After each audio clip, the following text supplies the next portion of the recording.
So this tarot spread is connected to my Learn to Love Money course, which is a free email course, and you can find this on my website. And today we're going to be looking at using the tarot cards to understand your emotional connection to money, wealth, abundance, and this in turn links to self-worth and believing in yourself, really, because money is just a reflection of fair exchange, and if you're denying yourself fair exchange, then there is an emotional block somewhere, and it can be really hard to find that logically. So shuffle the cards however you like. Personally, I like to cut the cards, but follow your own little ritual here. And the first thing is 3 cards off the pack. How do I feel about money? So the Knight of Swords, I'm throwing everything I can at dealing with my money block. I'm aware that it's probably the thing that's holding me back now the most. So this is the Knight of Swords, someone on a mission, someone with one clear plan or goal. I have set my mind. Whenever you see a sword in the Rider-Waite deck, it refers to your mind or your words to resolving this block. So I quite like that, suggests that I'm doing well. The King of Cups, interesting.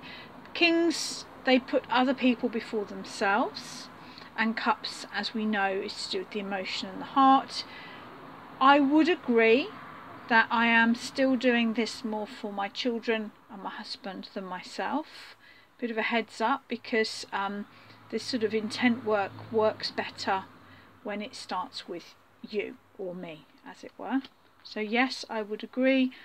And the Seven of Cups, if I'm honest, I am committed to this course. I'm committed to writing it and following it through. But there's a part of me that still doesn't quite believe it. Logically, I know that it all makes sense, but I haven't brought that down and manifested it physically yet. So part of me is still worried that I'm not going to be able to earth it, ground it. It will all remain dreams.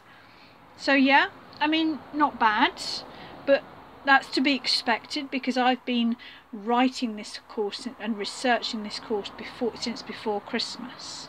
So those are the 3 cards that reflect how I feel about money. The next 2 cards reflect how these emotions are affecting my life, because I'm reading for me.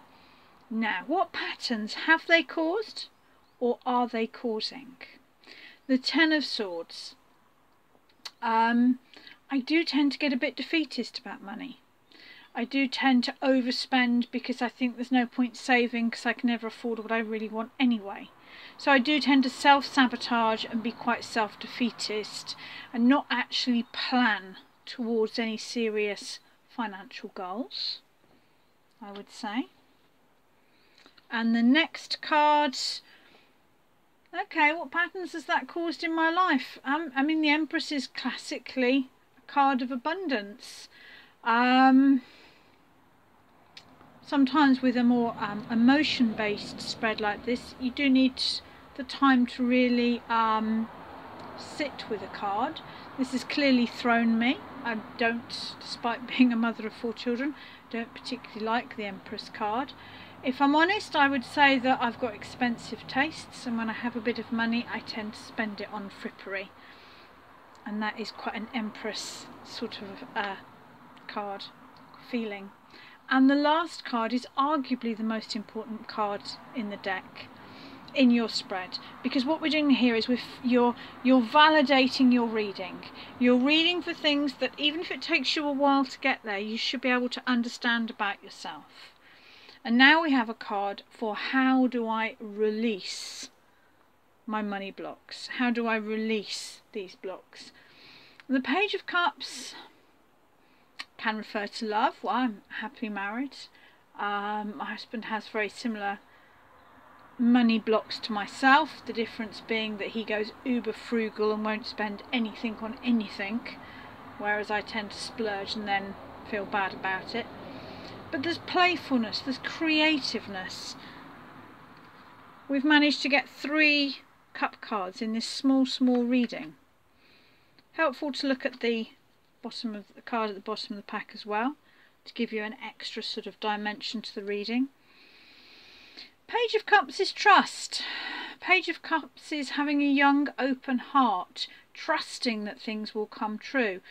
The cup with the fish coming out of it is magic.